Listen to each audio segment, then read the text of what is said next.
Unleash your potential.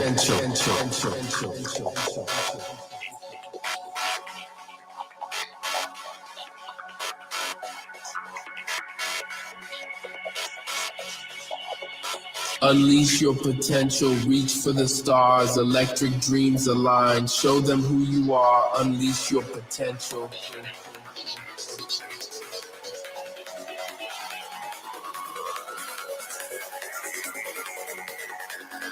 Yo, yo, yo, let's go. 1, 2, 3, unleash and grow.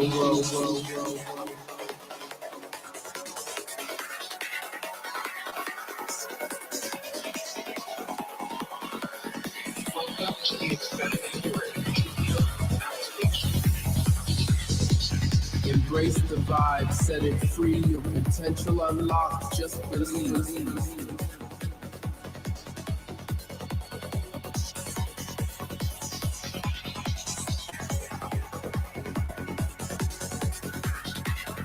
Psychedelic journeys, hearts aligned, step into the future, greatness redefined.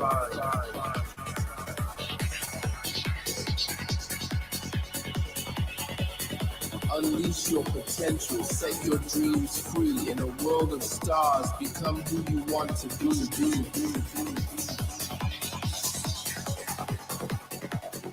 Stand tall in the storm, embrace the rain, ride the wave of success, break every chain. Welcome to the Good morning, everyone. Thank you that you joined us again for Unleash Your Potential, Kings 88.5 Weekend Motivational Talk. Today is Saturday, the 8th day of November. I'm Sam Andrews. Yo, let's go. 1, 2, 3, unleash and grow. Embrace the vibe, set it free. Your potential unlocked, just believe.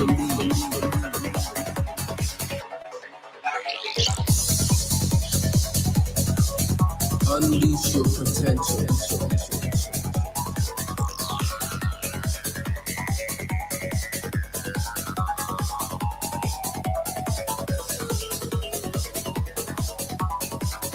Unleash your potential, reach for the stars, electric dreams align, show them who you are, unleash your potential. We were in last week Saturday because we had some pressing engagements. However, we are in today. But before last week, at which we weren't in, we had a talk. We did lecture on life owes you nothing but yourself. That was our focus, wasn't it? Let's do a quick recap of that. Then we get into what we've got to share with ourselves, motivating ourselves. We got the potential. All we need to do is to unleash it. Unless we can unleash our potential, the future isn't ours, but the future is there. The future is the ability, is the ability you got. It's what God has imputed into you. That is what is referred to as the future. The future is not a specific place or a warehouse with everything life that you need.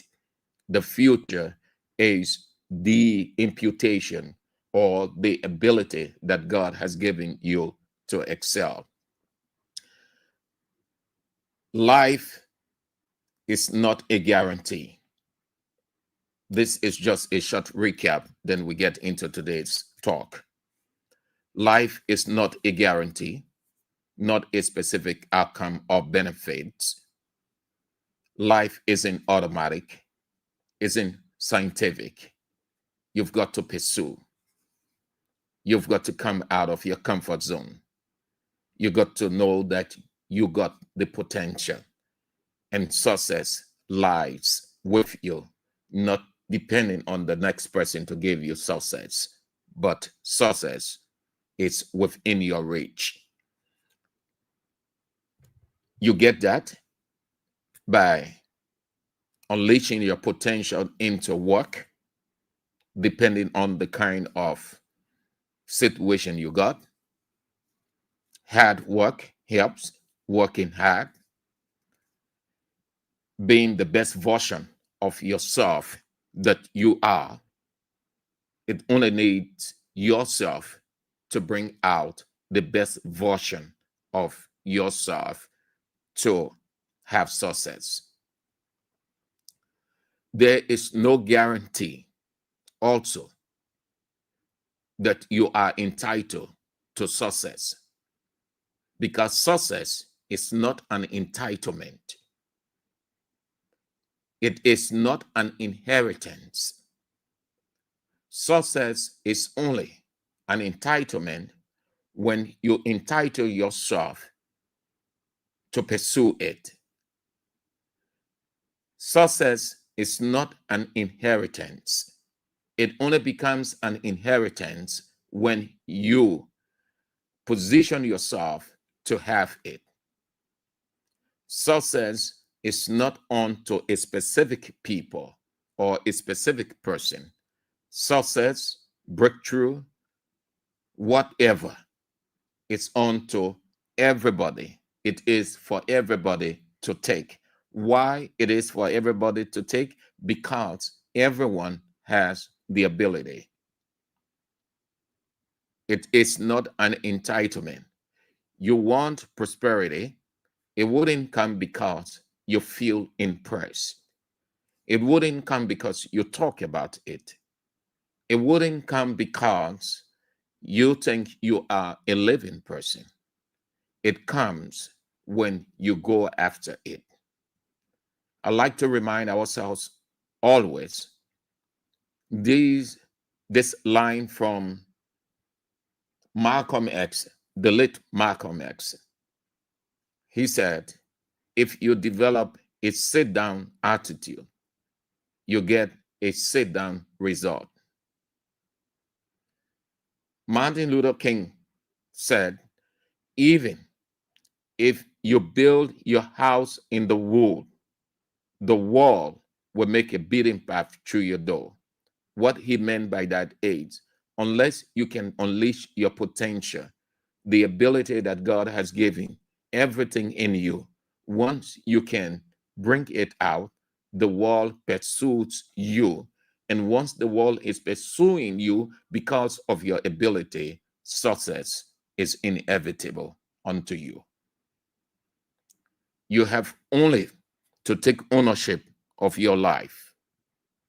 You have only to take ownership of your life, which is your future. And nobody does that for you but you. Your future is in your hands. My future is in my hands. And you got the ability, I got the ability to create success. It is done by the intellect, the mind, every decision up here called vision. And just so you know, let me impute this in this recap. Vision is not extraordinary thing. It is not ambiguous, that is known or owned by a specific person or specific people. I say this because some people would think vision is something extraordinary, and you hear them say unto other people, you do not have vision, simply because they feel they are on the right path and the other person isn't. So they reach the conclusion that you don't have vision. Everyone has vision, not a single person on earth who doesn't have vision. Even a child has vision. Vision is simply an idea. It's simply an idea. That idea is also used interchangeably. Decision, vow, resolution, and on we can go. Vision is simply a decision. Everything starts from the intellect, the reasoning. The future is, yeah, the intellect, the mind. Whatever you want to achieve, it doesn't drop from the sky, but rather you think it out because God placed it here. And not thinking it out, you're just going to feel that you are cursed, that you condemn, that God has turned his back on you, and people on earth just don't like you. No, it's only because you aren't using your intellect. Finally, on this recap, then we get to our lecture for today. Success or prosperity is not a theory. No, it's not a theory, but it evolves from the mind into action, and the future of success it is for you to have. With that short recap, let's focus on the lecture for today. And here is it. When all hope seems lost, wait. When all hope seems lost, wait. We find ourselves in a world that nothing is guaranteed, nothing is fixed. The future is just not a projection, and then suddenly the result. The world has temptations of all kinds. Nobody knows the future. And because that is true, let me spiritualize this line. God himself said it. Why? He said in Proverbs 27, verse 1, do not boast of the future. And then he stated the reason. Here is it. He said, for you do not know what tomorrow brings. No one knows the future, but everyone plans for the future. It is unto everyone to plan, but no one knows how the plan going to be, say, if it is planned for tomorrow, Sunday, or Monday, or Wednesday. No one knows, but it is unto the human to plan. Moreover, there are temptations, disappointments, assurance, let down, and on and on. All of those factors, they are in the equation of life. You will not have it working as you plan. The plan may seem good as you figure it out, and sometimes, or if you write it down, it sounds very good as you reason it out mentally, and it looks convincing on paper. It looks easy, achievable on paper. But the practical aspect, there are several stimuluses that may not allow you. Sometimes you may get it off the ground and it is sailing smooth, and suddenly it hits a rock. And then you've gone 1 or 2 steps back. All of these get us to know that life isn't a full guarantee, nothing specific, it's not theory. The hope will be there, to achieve. But we should not lose sight of the possible impediments or stimuluses, sometimes referred to as temptation.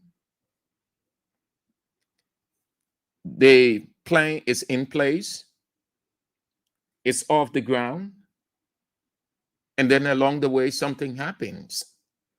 And you hear the person say, this thing, that bad luck, that temptation, I started all good. Look what has happened. The reason the person said that, because he or she in the planning process did not take into account the stimuluses that might come suddenly, like a rapture.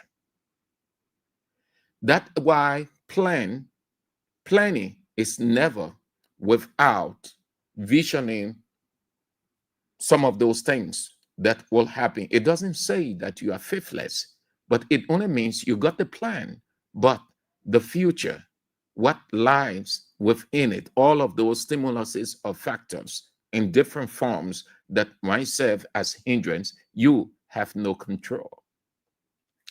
But in the midst of it all, when hope seems lost, hear what you do. Don't cry. Don't worry.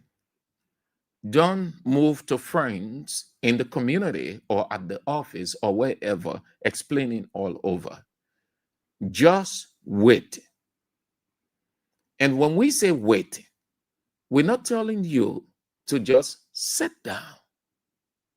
Wait in this context means to start envisioning. Why have I missed out on this? Or why hasn't this come my way? Or why did I just lose it? When all hope seems lost, it is important to remember that it is often a temporary. When that hope has gone, dashed, delayed, faces some hurdles, and you just can't understand why, because at that moment, psychologically, you are down. You just need to wait. And in your waiting, you want to start thinking. You want to put your mind to work. And when I say thinking, it's not thinking soft, but thinking hard, being real philosophical. And at the close of the day, surely help will come your way. Your focus should move from worrying to managing your present condition. When all hope seems lost, your focus should move from worrying to managing your present condition. This is an essential factor that only the person who has it, who is going through it, or who is battling it can control it. It is a supernatural, natural, existential factor. What that means is God made it a phenomenon of our existence. It is natural. It is in the atmosphere. It saturates the atmosphere. It's part of our existence. Worrying. If that wasn't true, you will not see characters in the Bible worrying. And that is why you don't, when someone is worrying, you just don't outrightly flush the person or dismiss the person worry as being irrational, but rather there is something that just isn't right, and the person is figuring it out. Worrying is not bad. Worrying is in two contexts, is in twofold. One, people worry uselessly.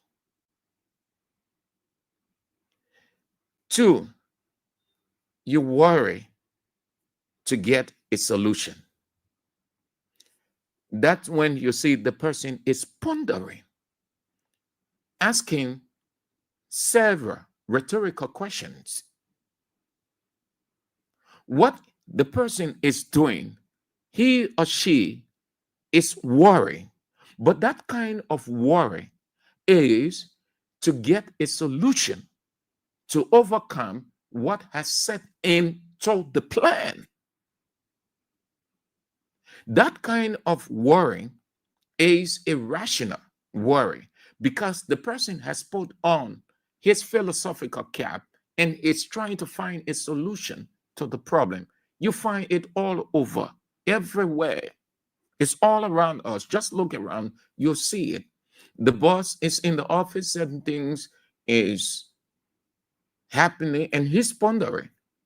He's thinking how to get it. That kind of thinking is called worrying, but not irrational. It's rational because he or she wants to find a solution. And he knows, she knows solution can be found. But it would not happen when he or she isn't thinking out of the box. Useless worry is where the person just go around groaning within, complaining, crying, making everybody in the community or wherever to know that he or she has a problem. And by that way, the people to whom he or she is explaining will feel sorry for him or her. That is useless worry. Let me spiritualize that line also. God explained useless worry when he said in Matthew 6, can the many worry? He asked a question explaining useless worry. He said, can the many worries add a single hour to your life or your stature? Think about it. That's useless worry.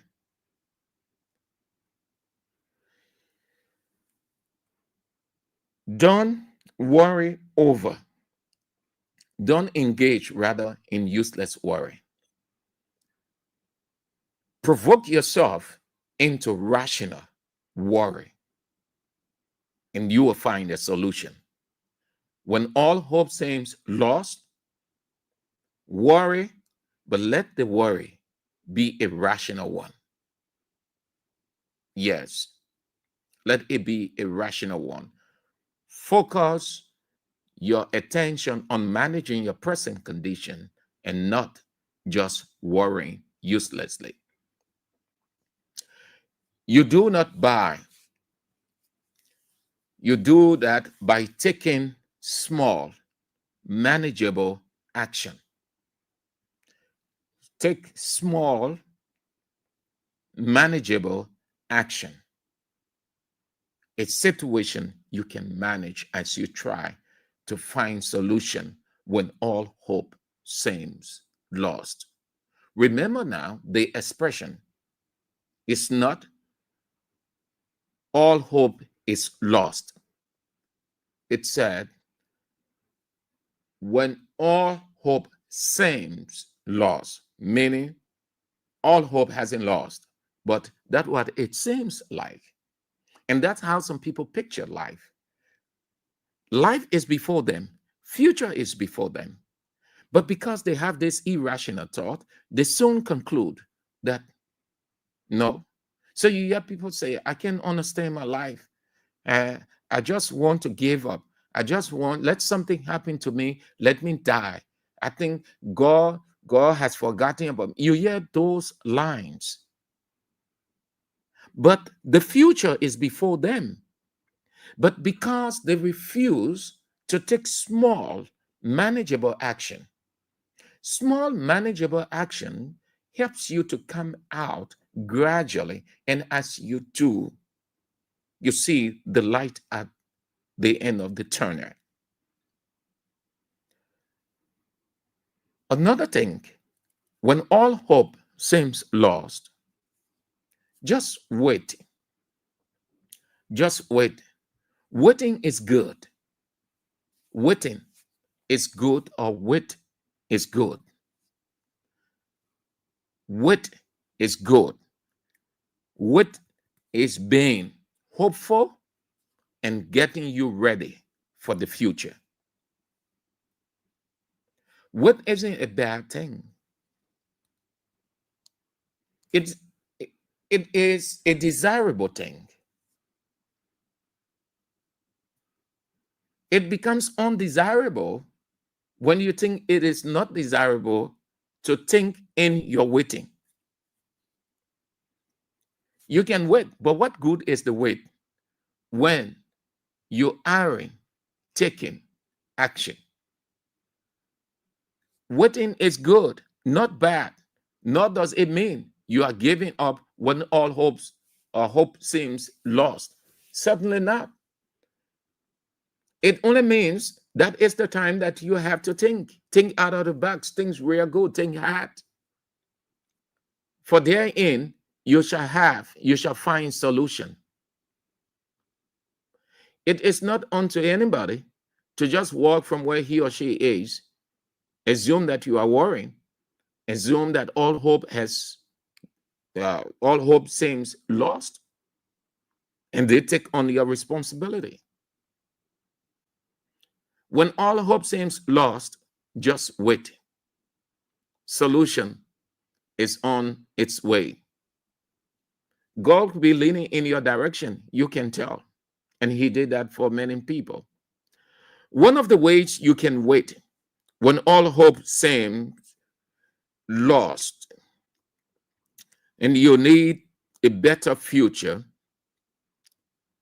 is just waiting better by staying calm. Just remain calm. And you see the psychology or psychological disposition of some people, if not many. They in a situation that they can just understand, even though they started the plan or the vision or the resolution of the vow, along the way, it starts to crack. Or sometimes it just crumbles. But then the person wouldn't just give up on himself. The person will get in his place of quietude, or just keep his calm or her calm and begin to figure out the why, how. And once the person starts to figure out the why and the how, something is going to happen. At this point, you hear the person say, okay, oh, I just thought about this. I think, let me resort to this. And when the person get back to what had just hit the mind, that is the opener or the key that unlocks the future restart. Just keep calm. Don't go about worrying. Don't cry within yourself. Crying doesn't help. It doesn't change any condition. It does not change anything. It does not reorder your priorities. No. It only blurred your vision. It becomes more compounded or complex than you think it was prior to getting in such state. When all hope seems lost, have a plan for what you can do while you're waiting. When all hope seems lost, have a plan for what you can do while you are waiting. Think. Except that some waiting is unavoidable, and use the time to be present or practice what is referred to as mindfulness. Mindfulness. Mindfulness is an expression of just being who you are, just being mindful of yourself. Now, you will have problem with people not sharing everything, or you hear expression like this in the midst of humanity. You get serious problem. You get a kind of situation you can't tell people. You're just keeping it to yourself. You're just keeping it to yourself. Eh? You think by keeping it to yourself will help you? So the person understanding is that person is wrong, holding it within himself or herself and not sharing it with people. But the person isn't wrong. The person is just being mindful. Within mindfulness, you begin to figure out, how can I get out of this? Taking things to people doesn't say you're going to have outright solution. You might have solution. Equally, you might not have the kind of solution that you want. Sometimes they give the wrong advice or pieces of advice. But one who is mindful doesn't mean that he cannot, or doesn't say he cannot take things to people, but he's mindful of his surrounding. He's mindful of to whom he should take it. But he starts with using everything that God gave him. Except that make a list. Make a list of activities you can do to stay occupied with yourself and brainstorm other options. Make a list of activities you can do to stay occupied with yourself and brainstorm other options when all hope in life seems lost. Give your wait a time. Give your wait time a purpose. In your waiting, give it a purpose. Give it that substance, that realization. Set small, achievable goals toward what you want to do in your waiting for a bigger one, or a bigger picture, or a bigger future. Yeah, what you should do when all hope seems lost as we wind down. Think of waiting as a chance. Think of waiting as a chance to learn about yourself. To learn about yourself. Learning about oneself is what is also referred to as self-evaluation.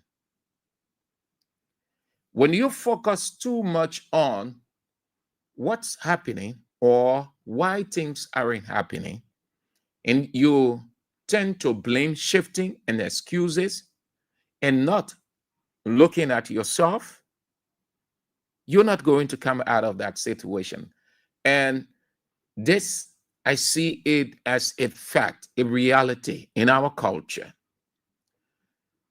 People focus their attention on things, they come out with blame shifting, and sometimes, given the nature of their situation, they shift it on people, they blame people without engaging into self-evaluation. You can have a good plan, and when all hope seems lost, it may not necessarily be the factors that are unfolding or people around you. It could be you are your own asunder. Here is a classic example. Let me use this in the context of relationship. If you look at our society, most of the couple, the male and the female, they shift blames, they trade accusations at each other, they trade external accusations because they have this program. When they stood, the pastor said, "What God has joined, let no man put asunder." They conclude they are automatic, scientific, immaculate, sacrosanct, and on we can go.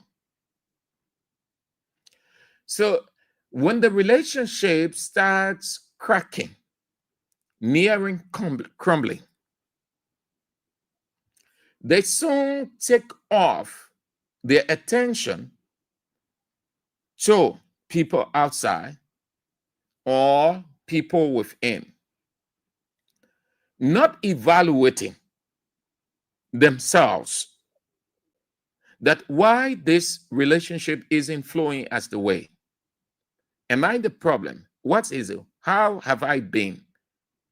What have I done that I shouldn't have done? What am I to do that I am not doing that it is like this? Self-evaluation helps in your waiting. That's what you do in your waiting, and then you will find a solution. But if you can evaluate yourself, you will just focus on people. Look at our culture. People tend not to accept their own responsibility, but rather they think that as they blame society or as they blame people and say things and trade accusations, society should feel sorry for them. It is one of the debilitating problems we have in our country. People wouldn't want to do self-evaluation and mate. Have you heard a lady or a man say, "This relationship, I am responsible.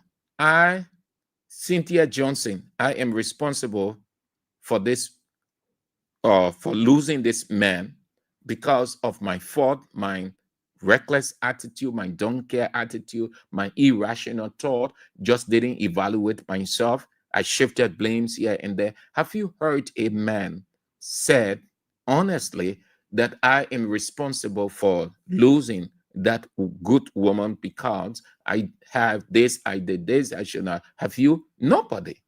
Look at everybody. Everybody justifying. What you see around us is justification. Everybody justifying. No one wants to accept that, look, this came from me. I mess up. I blunder. And I should own up to my own mental irrational thinking. I take responsibility for my mental deafness. Everybody.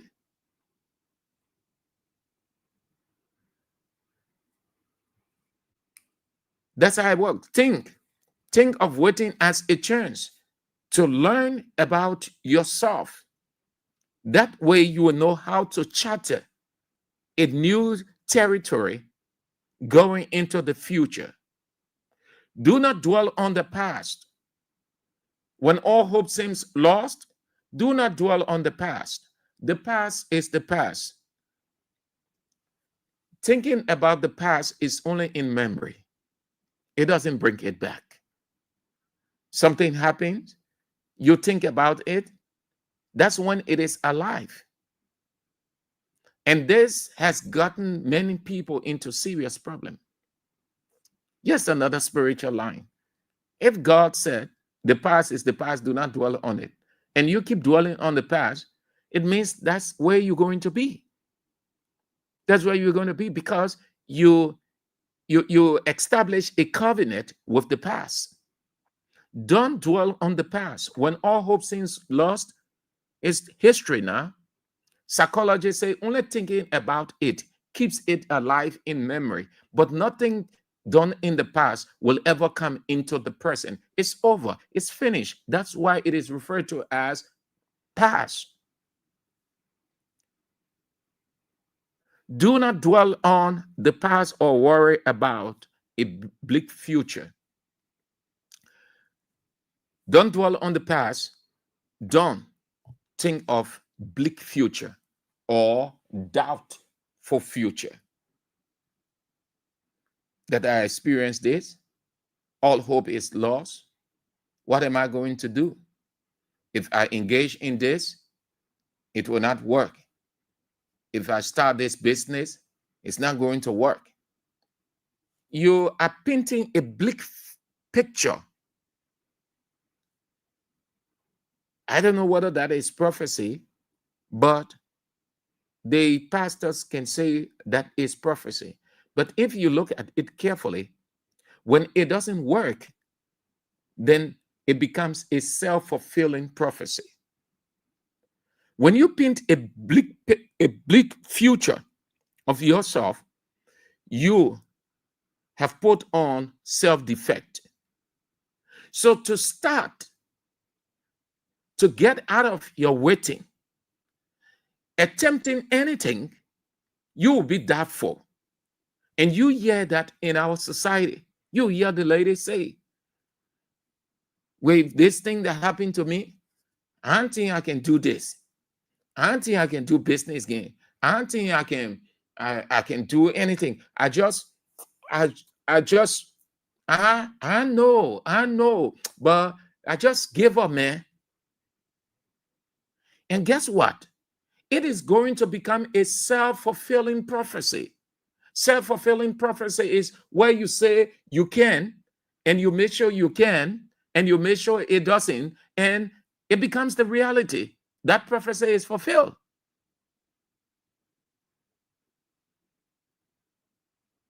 Do not dwell on the past. Learn about yourself. Do not paint a bleak future of yourself. Think about the here and now. Treat yourself with kindness and understanding you offer yourself. It's okay to have tough days, weeks.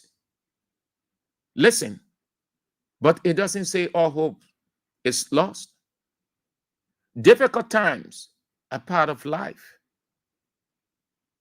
Not every day is going to be rosy. You can envision the day. That means you can plan that today I'm going to the market. The goods is going to be this way. I'm going to sell this way. That's a good plan. Good plan. But you don't control the day. You want to have a good vision. But what happens? What will be needed? You endure the day. Enduring difficult times only provided, or it depends on the person who is experiencing it. Some people can endure difficult times. Some people want everything on silver platter. The day should be a walk in the park. But God didn't create a world that way. God created a world with trials, worries, temptations, setbacks, delays, disappointments, all those are things that come with the day. We come to the radio station to do our work. We leave our house with good intent, good plan. But when we get in, the atmosphere is different. And we have to cope with it. That's what it is. That's what life is all about. You will have the hope of achieving this at the workplace, but the situation will not. The situation will turn it around. So what do? You cope with it. You endure the day, and you can change the day. Treat yourself with kindness and understanding. It's okay to have tough days. They strengthen you. They give you a new picture of how to enter into the future. They are not disappointments. They might be blessing in disguise. You will not have it rosy all day. You hear some people, oh, the day was bad today. It was better I didn't go at the office. The day was so bad today, it was better I didn't go to sell. I should have sat. When you hear such, the person is telling you that they think that every day should be rosy. Every day should be a walk in the back. Every day should just be prosperity flowing like rain falling. It doesn't work that way. Along the way, in the day, you have your hope being dashed. Sometimes it works well. But when your hope is lost or seems lost, what do you do? What do you do? Well, these are pieces of advice I can help you out with. Seek and accept support. In your waiting, talk to trusted friends or family members about what you're going through. At this juncture, it depends on your situation. I'm not God to know everything, everybody. You have your situation. But here is one of the ways you get out. In your waiting, when all hope seems lost, and you are waiting, that means you're thinking, trying to figure out a solution, how to get out. You want to talk to trusted friend or friends, not just anybody. I said trusted. One of the reasons most people have difficulties in coming out because they go around explaining to just anybody or everybody. You don't want to do that. Even God advised that you don't take your problem to just anybody or everybody. When the Shunammite woman had a problem, she took it to a trusted friend, and the trusted friend saw her out of her difficulty in her waiting. All hope had seemed lost. But guess what? She decided to wait. In her waiting, she kept on thinking to find solution. Within that realm of thinking, she got an idea. And she took the idea to a trusted friend. And the trusted friend gave her a trusted, reliable, futuristic idea, a piece of advice to apply. She heeded the advice of the trusted friend. At the close of the story, she got prosperity. She got new future. In your waiting, talk to trusted friends or friends, family members about what you are encountering, what you're going through. Hiding how you feel can intensify isolation and hopelessness. When you hide how you feel or what is confronting you or what you are battling with, you hid it from a trusted friend or a trusted family member, you intensify isolation. And isolation leads to hopelessness. And hopelessness is a partner of frustration, and frustration is a partner of death.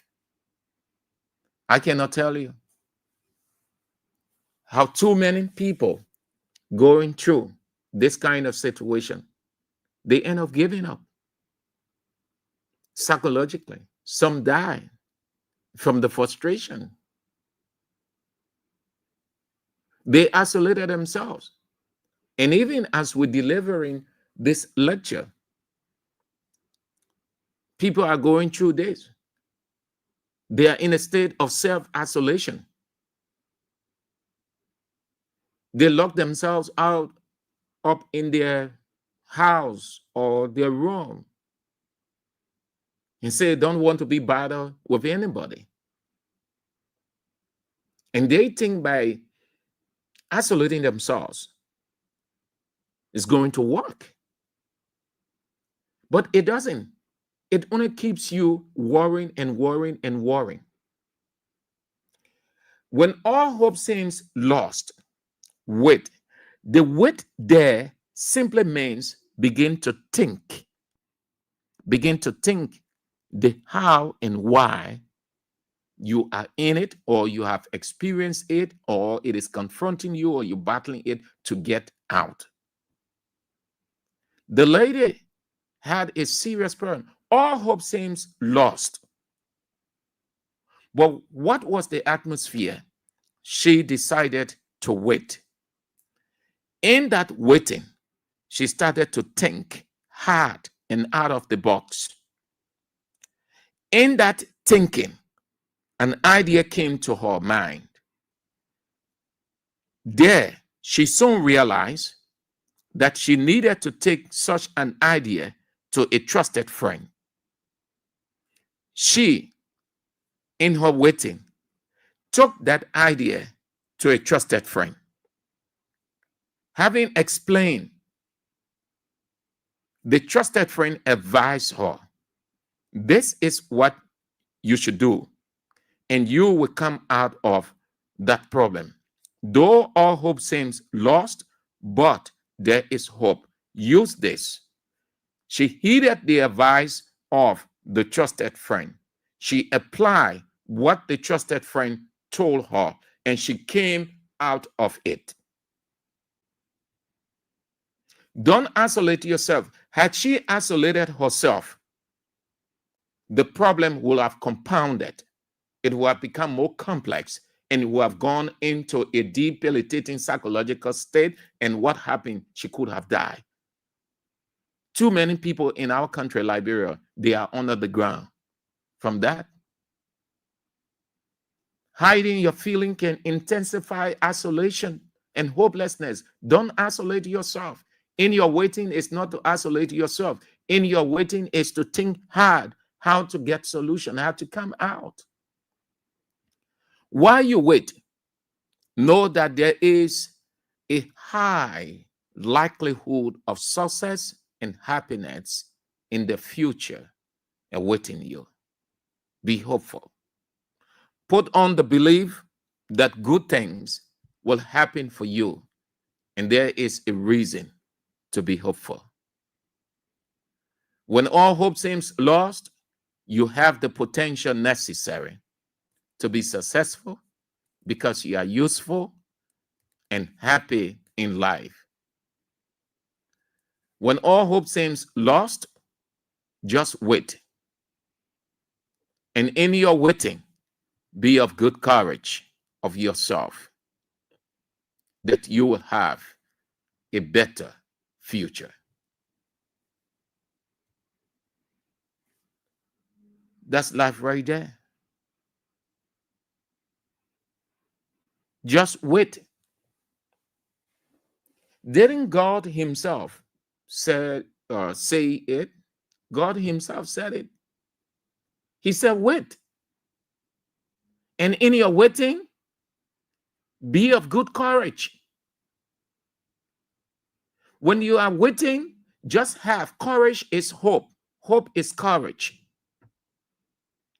In your waiting, don't worry. Don't engage in useless worry. Engage in rational worry. In your waiting, when all hope seems lost, don't put on useless worry. Put on rational worry. Useless worry crying all over the place, groaning within yourself, feeling uncomfortable, and sometimes it goes, there is this transfer aggression.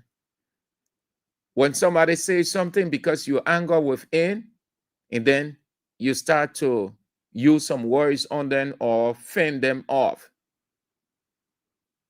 as if they are responsible.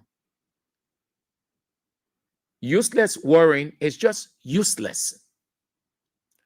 And if you continue in useless worrying, when you die, God does not regret such death, because what he told you to do as per his imputation of his ability in you to unleash it, you didn't use it.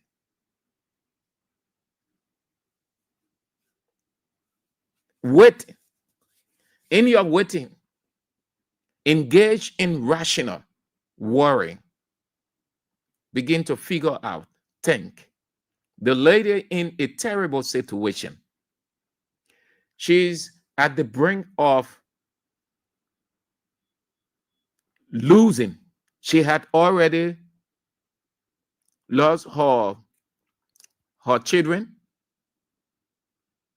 To make matter worse, she was in line to be a good slave. And she's thinking with time not in her favor. All hope had seemed lost for her.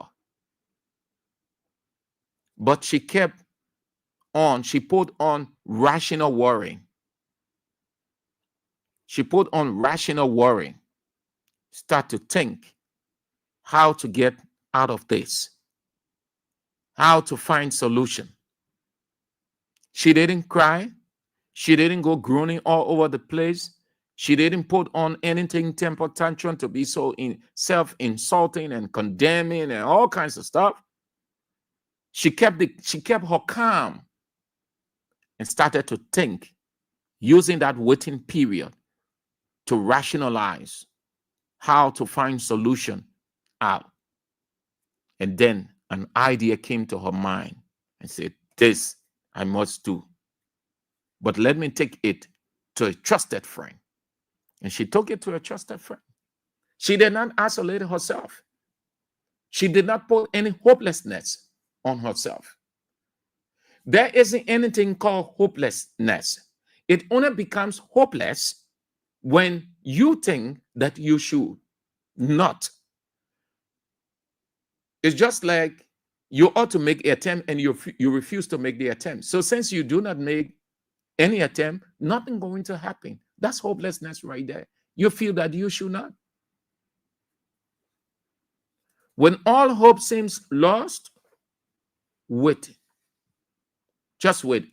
That wait is being used in the context of a period for thinking, using your mind, putting everything your mind to work, and you will have solution. You will have solution. No doubt, solution will come your way. Your mind isn't short of solution. The world isn't short of coming along to help. It is only when you cannot use your waiting period to think hard and think out of the box, will you not have a solution.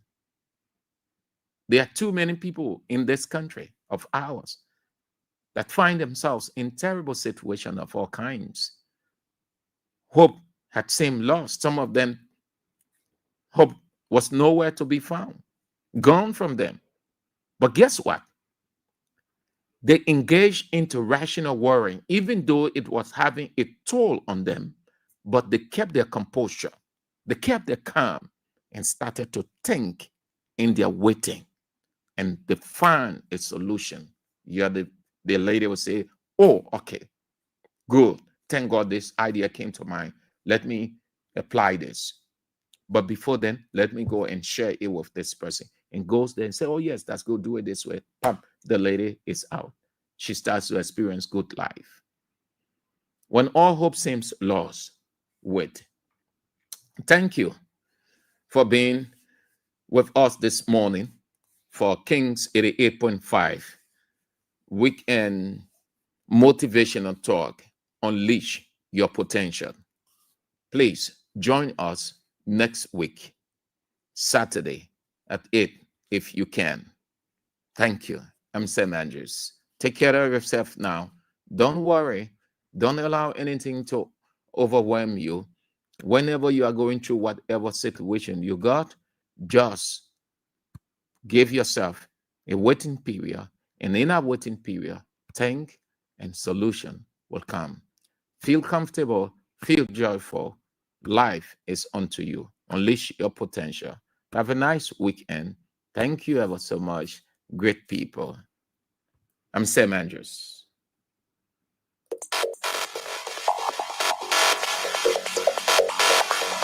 Unleash your potential.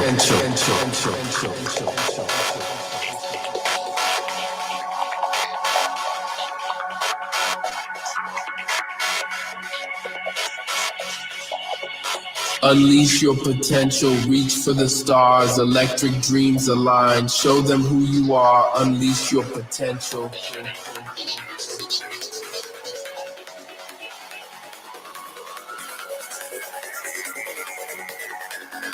Yo, yo, yo, let's go, 1, 2, 3, unleash and grow.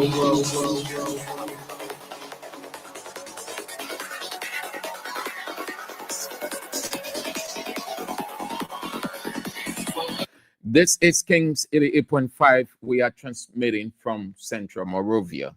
Let's leave our studio now to move into Morocco, where the standard bearer of the Congress for Democratic Change, global icon, former Liberia President George Weah, is speaking. The man whom Unity Party people say he's sick. Unity and development, it also enhances humanity. I will give all my efforts to promote the sport because football is life. Can you kindly elaborate a little bit on that quote that you gave? What football, we all know it's a universal game. It's the only thing that brings so many people together. We will always experience when there's a game.